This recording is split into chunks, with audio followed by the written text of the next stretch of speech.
There is a version of you that never got to speak. Not because no one was listening, but because you decided somewhere along the way that what happened to you was not important enough to say out loud. Maybe it was the childhood moment that got buried under the word fine. Maybe it was the relationship that ended and you told everyone you were okay when you were anything but. Maybe it was the parent who never showed up, the friend who betrayed you, the version of yourself you had to abandon just to survive a season of your life. We carry these things quietly. All of us. There is a kind of wound that does not bleed where anyone can see it, one that lives behind competence, behind busyness, behind the smile you have practiced so well that even you sometimes forget it is a performance. And here is what those wounds cost us. They cost us closeness. They cost us the ability to trust fully, to love without armor, to rest inside our own lives without something underneath always humming with unfinished pain.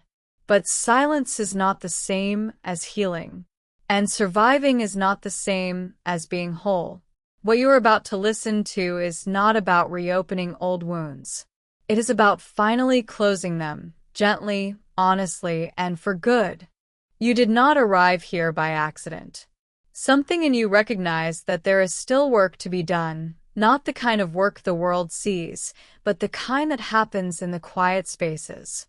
The kind that requires you to sit with yourself long enough to notice what you have been carrying. I want to speak directly to what brought you here because I think I know something about it. You have been functional, capable. You have handled what life put in front of you. But underneath that functionality, there is something that is not healed, not because you are weak, but because no one ever taught you how. And because some things felt too old, too complicated, or too shameful to bring into the light. Here is what this audiobook is going to help you do. You're going to understand why emotional wounds that were never spoken out loud are often the ones that shape your entire life. Your relationships, your self-worth, the way you respond to love, the way you respond to threat. You're going to see clearly how unprocessed pain hides itself inside habits, patterns, and beliefs that feel completely normal until you trace them back to where they started. You're going to feel the specific weight of carrying wounds in silence, the exhaustion of it, the loneliness of it, the way it quietly limits everything you reach for without you ever consciously choosing that limitation. And then, step by step, chapter by chapter, you're going to learn exactly what to do about it. This audiobook will take you through the full journey, from understanding why these wounds form and hide, to learning how to name them, process them, grieve what needs to be grieved, and finally integrate your story in a way that makes you more whole, not more broken. This is not a quick fix. And it is not about blaming anyone, not your parents, not the people who hurt you, not yourself. Blame keeps you stuck in the story. What we are building here is something more powerful than blame. We are building the capacity to understand, to feel fully, and to move forward with nothing unfinished dragging at your heels.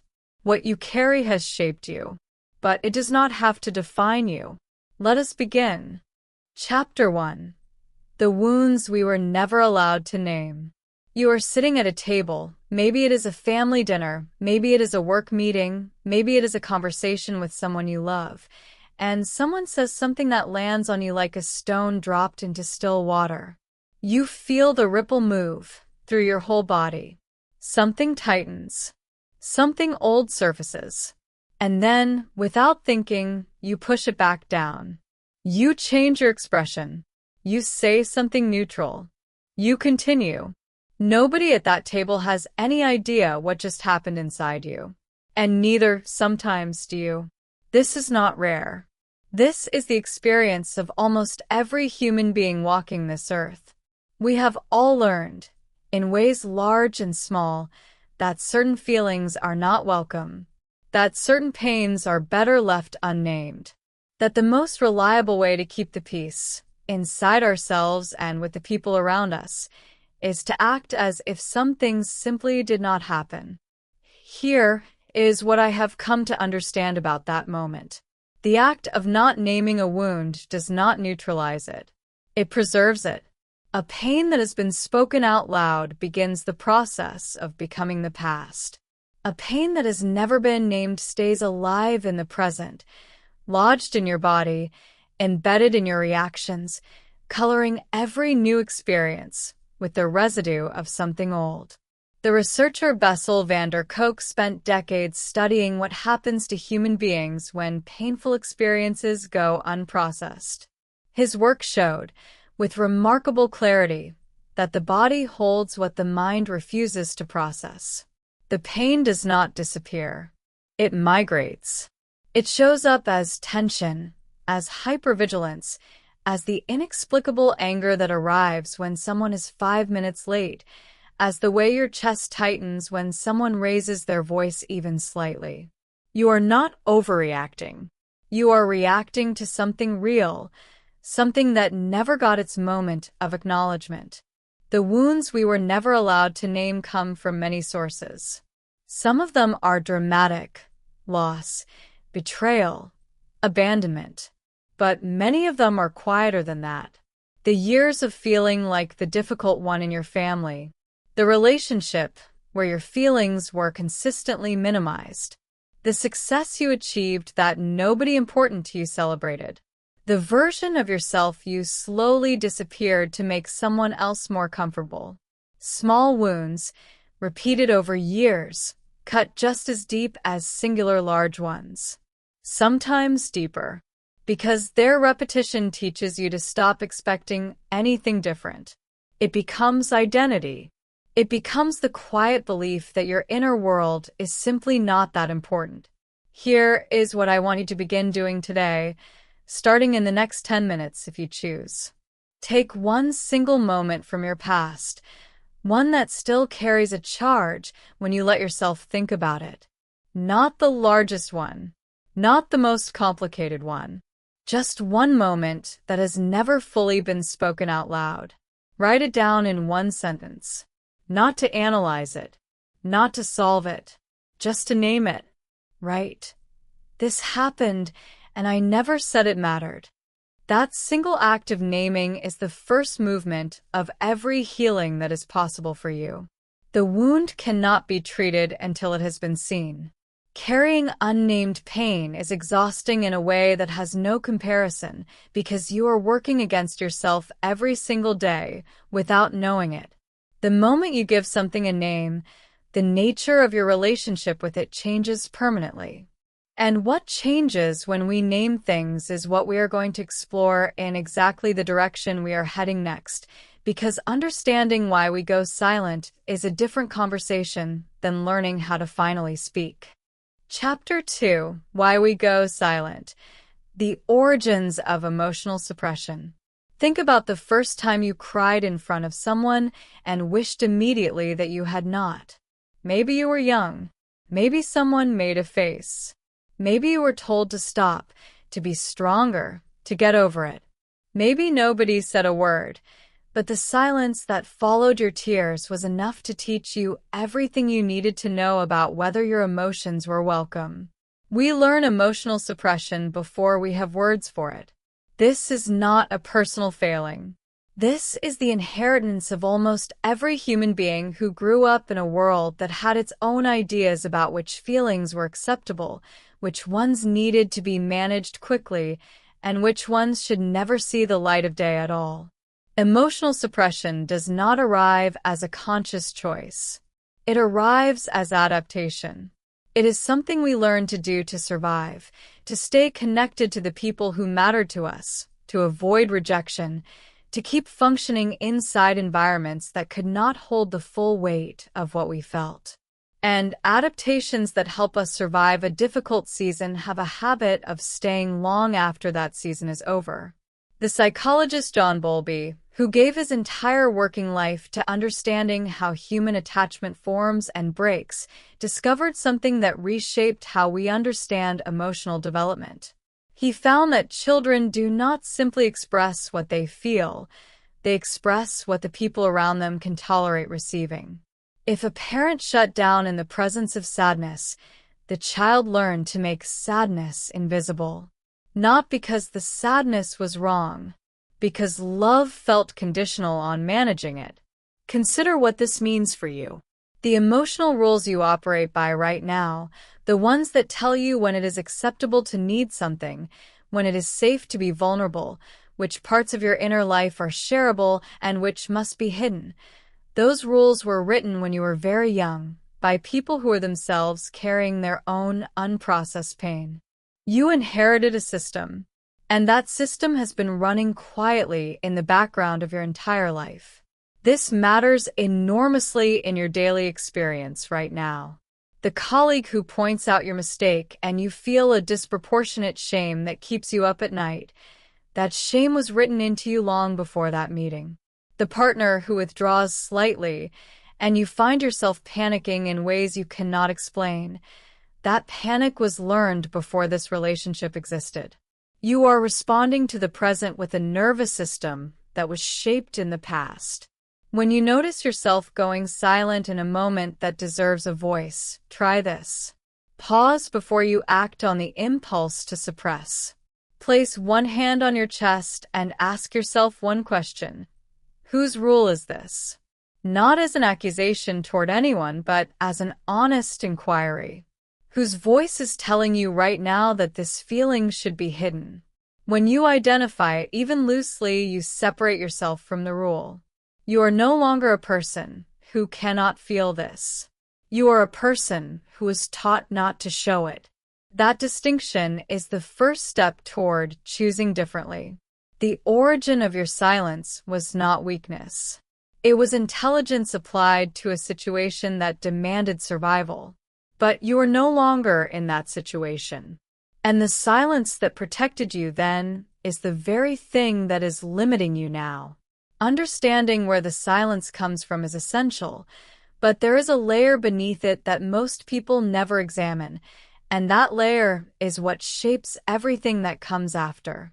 That is exactly where we are going next. Chapter 3: The Hidden Architecture of an Unhealed Wound.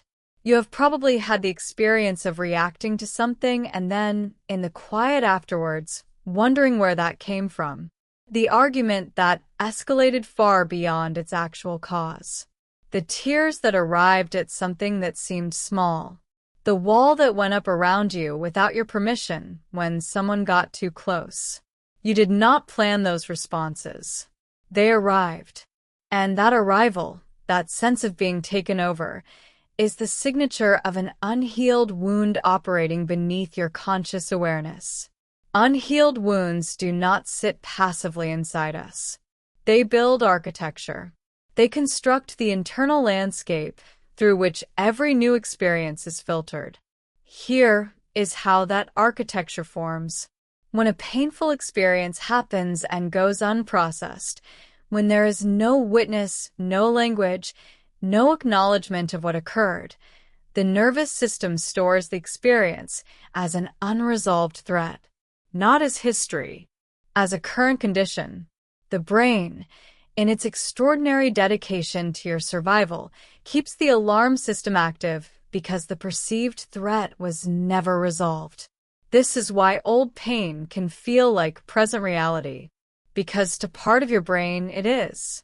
The psychiatrist Daniel Siegel, whose work on how the brain processes experience has changed the field of trauma therapy, describes what he calls implicit memory, the way early experiences shape our nervous system's responses without those experiences ever becoming conscious recollection. The wound does not need to be consciously remembered to be actively influencing you.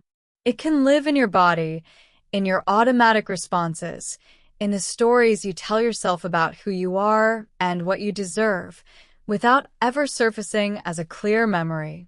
Think about what this means in your daily life. The belief that you have to earn love by being useful. The tendency to disappear your own needs before anyone else has even indicated they cannot hold them. The low-level anxiety that arrives when things feel too good, too stable, too peaceful, as if some part of you is always waiting for the loss that must be coming. These are not personality traits. They are the architecture of unhealed experience. They are the conclusions your nervous system drew from events that were never processed. The specific belief architecture most people carry includes beliefs about safety, worth, and lovability.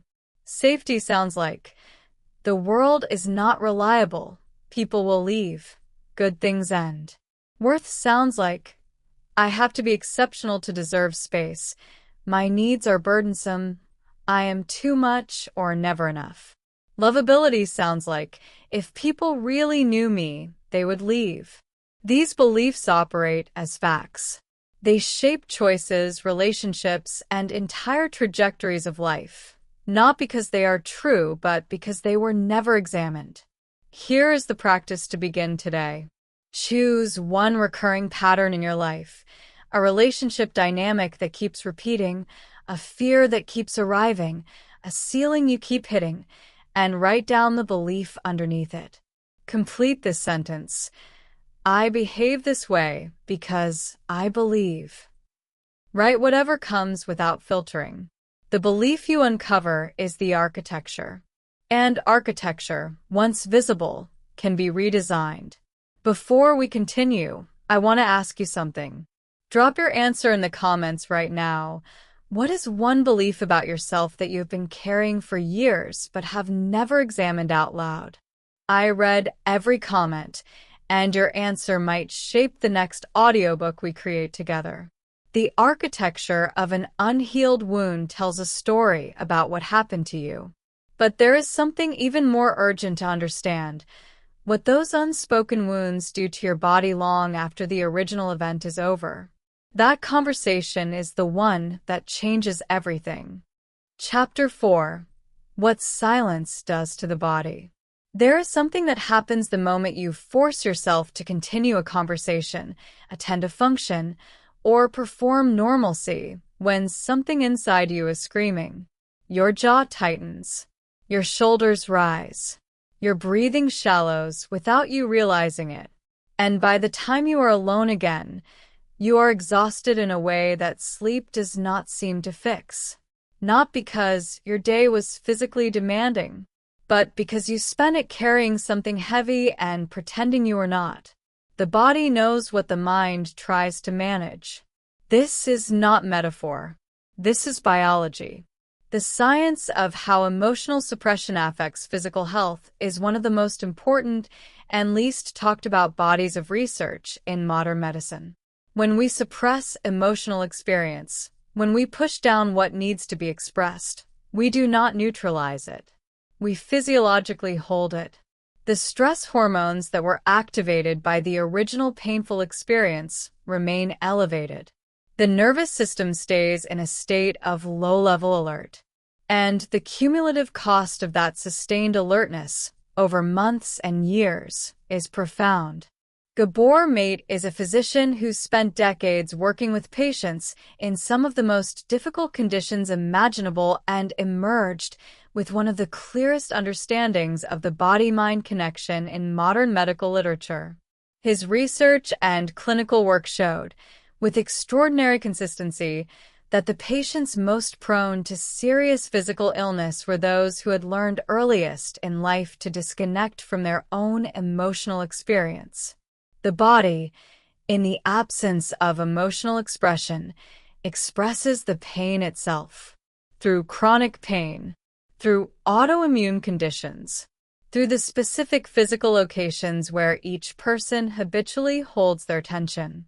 This lands differently when you connect it to your own life. The persistent headaches that have no clear physical cause, the digestive issues that worsen during stress, the chronic fatigue that lives underneath even your rested days, the tightness in your chest that arrives when something emotional is near. These are not separate from your emotional history. They are the record of it, written into your body in the language your body uses when it has been denied the language of words. What silence does to the body long-term is significant, but what it does to your relationships, to the quality of the connection you are able to receive and give, is the dimension that most directly shapes the life you are living right now. When you are suppressed internally, your body is always communicating something different from your words. People feel it. Intimacy becomes difficult not because you do not want it, but because part of you is using all its available energy to hold something down. Here is what to do with this understanding today. Choose one physical sensation you experience regularly: tension, tightness, a knot, a heaviness. The next time you feel it, instead of moving away from it, breathe into it deliberately for 30 seconds. Then ask it one question. What are you trying to tell me? Do not force an answer. Simply stay with the sensation long enough to make contact with it. The body speaks. Most of us simply have not been listening. Awareness of the body signal is the beginning of a relationship between your mind and everything it has been trying to protect itself from. And when you build that relationship, the body finally gets permission to begin releasing what it has been holding. What the body holds, the soul eventually expresses. And understanding how that expression begins, how we can actually start to feel and speak and process what has been silent, that is where we are headed next. Chapter 5. Learning to Feel Again. Reconnecting with your emotional self. Something shifts for a lot of people when they first encounter this idea that the ability to feel is not guaranteed. That years of suppression can produce a kind of emotional flatness where even positive emotions arrive muted, diluted, wrapped in a kind of glass that keeps you slightly separated from your own life. Joy that should be full-bodied arrives as a mild relief.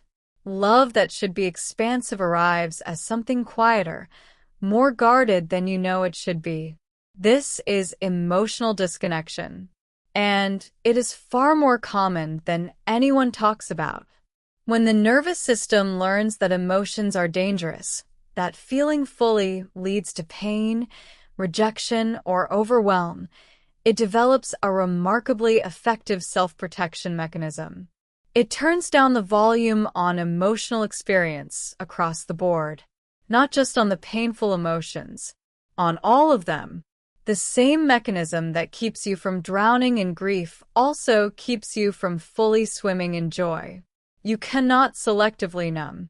When you close the door on pain, you close it on everything that comes through that door. Maya Angelou, who lived one of the most extraordinary and difficult lives of the 20th century and emerged from it with a depth of emotional wisdom that moved millions of people across generations, said something that has stayed with me. She described herself as someone who had to learn, deliberately and with great effort, how to be present in her own life, how to inhabit her own joy rather than observe it from a safe distance. Her journey from profound early trauma to full, embodied, generous living was not accidental. It was practiced. In your daily experience, emotional disconnection might look like watching yourself react rather than fully feeling the reaction. Describing your feelings in clinical terms rather than experiencing them.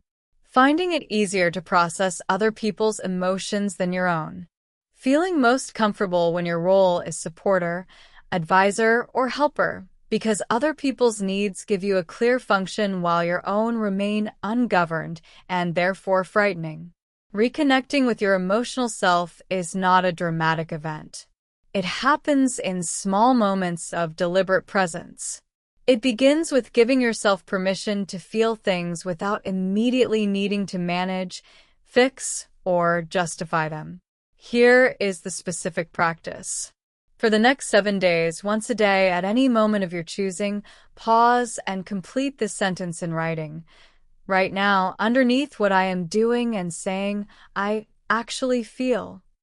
And write whatever comes without editing it. Not what you think you should feel.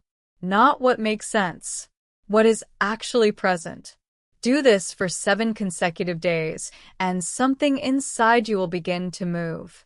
The act of honest emotional notation, even privately, even imperfectly, reopens the channel between your inner world and your conscious mind. And a channel that is open can begin to flow. Feeling again is not always comfortable at first. Some of what returns will be difficult. But the alternative, the slow, pale, muted experience of a life half-lived, is far more costly in the end. And what to do when what returns is grief, the specific, deep, clarifying grief of what was never properly mourned. That is the conversation that unlocks everything that follows. Chapter 6: The Grief You Were Never Given Permission to Feel. There are losses in your life that were never treated as losses. The relationship that ended badly, but you told yourself you were fine. The childhood that was not what it should have been, but you survived it, and surviving felt like enough of a victory to exempt you from grieving what you had deserved and never received. The version of yourself that was possible before something happened and shifted your trajectory, the person you might have been if certain things had gone differently. These losses are real, and they have never been properly mourned. Grief has an undeserved reputation. We associate it almost exclusively with death, with funerals, with black clothing, with a defined period of mourning that has a beginning and an expected end. But grief is simply the emotional response to loss. And loss visits human life in 100 forms that have nothing to do with death. The loss of safety in childhood is a loss. The loss of a relationship you believed would last is a loss. The loss of innocence, of trust, of a future you had planned for, of the parent-child dynamic you deserved and never received. These are all real losses, deserving of real grief, regardless of whether anyone around you acknowledges them as such. Elizabeth Kubler-Ross, the psychiatrist who dedicated her career to understanding how human beings process loss, found through decades of work with patients facing the most profound losses imaginable that unacknowledged grief does not resolve on its own. It compounds. Every new loss that arrives without space to be grieved adds weight to everything that came before it. The person who is carrying years of unacknowledged grief does not respond to new difficulty with the resources appropriate to that difficulty. They respond with the accumulated weight of everything unprocessed beneath it. This explains something you may have experienced, responding to a relatively small disappointment with a grief that felt enormous and out of proportion. It was not out of proportion to what you were carrying. It was the appropriate grief for everything stacked beneath it finally finding a way out through the opening the new loss created. The grief you were never given permission to feel is waiting for you, not to destroy you, not to pull you backwards, but to complete something that was left unfinished. Grief, when it is moved through rather than around, does not keep you in the past. It releases you from it. It says, this happened. It mattered. I deserved to feel the weight of losing it. And now, having felt it fully, I am no longer carrying it alone. Here is the practice. Choose one loss that was never named as a loss. One thing you never got to grieve properly. Write it at the top of a page. Below it, write 3 sentences beginning with, what I lost was. What I deserved instead was. What I want to say now that I never said is. Do not rush it. Do not edit it. Let it be incomplete. The beginning of grief does not have to be its conclusion. The important thing is that it begins. If what you are hearing is already shifting something inside you, subscribe to this channel right now and hit the notification bell, because the next audiobook goes even deeper into the process of rebuilding your sense of self after long-term emotional suppression. You do not want to miss it. What comes after grief is not emptiness. What comes after grief, when it has been genuinely moved through, is something most people never expect. and it is the conversation that makes everything that follows possible. Chapter 7: Forgiving Without Forgetting. The Truth About Emotional Release. There's a version of the word forgiveness that asks too much of you. The version that says, if you truly forgive, you will feel no residual pain. The version that suggests forgiveness means reconciliation, that it requires returning to the relationship, trusting again, restoring what was broken. The version that implies that holding any anger or sadness about what was done to you means your healing is incomplete and your character is insufficient. That version of forgiveness is not forgiveness. It is suppression wearing a spiritual disguise. Real forgiveness is something quieter, more private, and more powerful than what is usually described. It is not an act you perform for another person. It is a decision you make for yourself. A decision to stop allowing what was done to you in the past to continue consuming your present. Not because what happened was acceptable. Not because the person who caused the pain deserves your peace. But because you do. Nelson Mandela spent 27 years imprisoned by a regime that had stolen decades of his life, his freedom, and his family.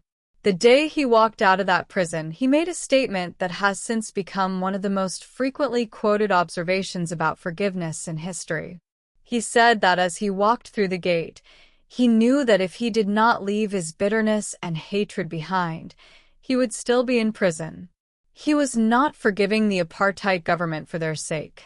He was freeing himself from the cage that sustained resentment would have built inside him. Forgiveness, understood this way, has nothing to do with the person who hurt you. It has everything to do with the quality of your own inner life going forward.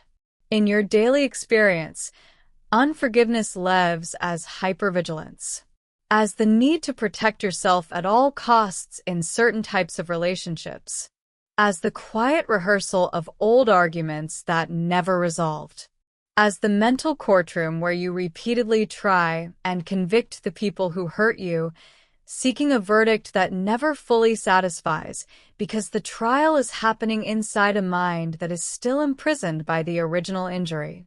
The practical tool here is specific and requires honesty. Write the name of one person whose actions still carry an emotional charge in your life. Below it, write what they did. Then write two things separately. What about this do I still need to grieve? Because sometimes what feels like unforgiveness is incomplete grief. And then, what would it feel like in my body to genuinely release the claim I have on this pain? Not to excuse it, not to pretend it was acceptable, but to set it down. You do not have to feel the release immediately. The act of asking the question begins the movement. Forgiveness is rarely a single moment of arrival. It is a direction you choose and continue choosing until one day you notice the weight is simply no longer there. Releasing resentment does not leave you empty. It leaves you with something that has been missing for a long time. And what fills that space is exactly what the next chapter is going to address. Chapter 8: Rebuilding Trust with Others and with yourself. The loneliest moment in the aftermath of deep hurt is not the hurt itself. It is the moment you realize you do not know how to trust anymore. Not just the person who hurt you, not just strangers. Yourself, your own perception, your own instincts about who is safe, what is real, whether your sense of a situation can be believed, or whether the very faculties you use to navigate the world have been compromised by everything that happened to you.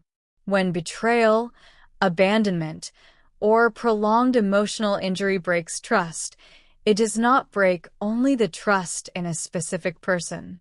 It fractures the broader framework through which you make sense of people and relationships.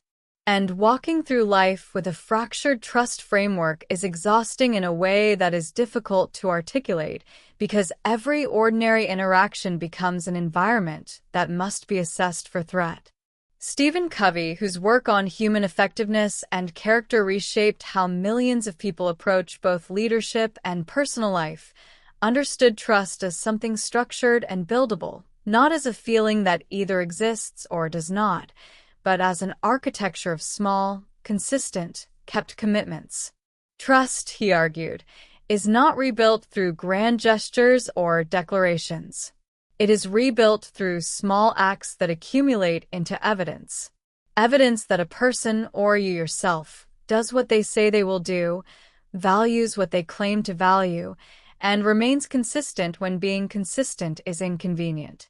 This applies to the relationship with yourself with as much force as it applies to relationships with others. One of the most corrosive effects of long-term emotional suppression is that it trains you to override your own signals, to dismiss your own discomfort, to tell yourself that what you feel is not important or not accurate. Over years, this becomes a habit of self-betrayal, and you cannot trust yourself if you have been consistently taught by your own behavior that your inner world does not matter. The path back to self-trust is specific. It begins not with the large decisions, but with the smallest ones. The moment you notice discomfort and, instead of overriding it, allow yourself to acknowledge it. The boundary you set in a conversation and keep even when the keeping feels difficult. The need you name rather than suppress. Each of these small acts is a deposit into the trust account you hold with yourself. They are the evidence your nervous system needs to believe that you are a safe person to be honest with. Here is the practice. Choose one small act of self-trust you have been avoiding. It might be a conversation you have been postponing, a boundary you have been leaving unnamed, a need you have been burying. Identify it and commit to one specific action, one sentence you will say, one decision you will make, one thing you will do in the next 24 hours that represents keeping a promise to your own inner world. Then do it. Not because it will solve everything immediately, but because the evidence begins with the first act. Trust is not rebuilt in one decision, but it is absolutely rebuilt. And when it is, when you are once again a person whose instincts you can rely on, the quality of every relationship in your life shifts in ways you cannot fully predict from where you are standing right now. What comes after rebuilding trust is the final architecture of a genuinely healed life. And that architecture has a name. It is integration, and it is where everything we have been building leads. Chapter 9: Integration. Making your story work for you. There is a version of your story that ends with everything that happened to you becoming the primary fact about you, where the wound is the main character and you are secondary to it, where the painful chapters define the whole narrative and the later ones, the ones being written right now, are somehow less real, less important, less central to who you are. That version of a story is not the truth.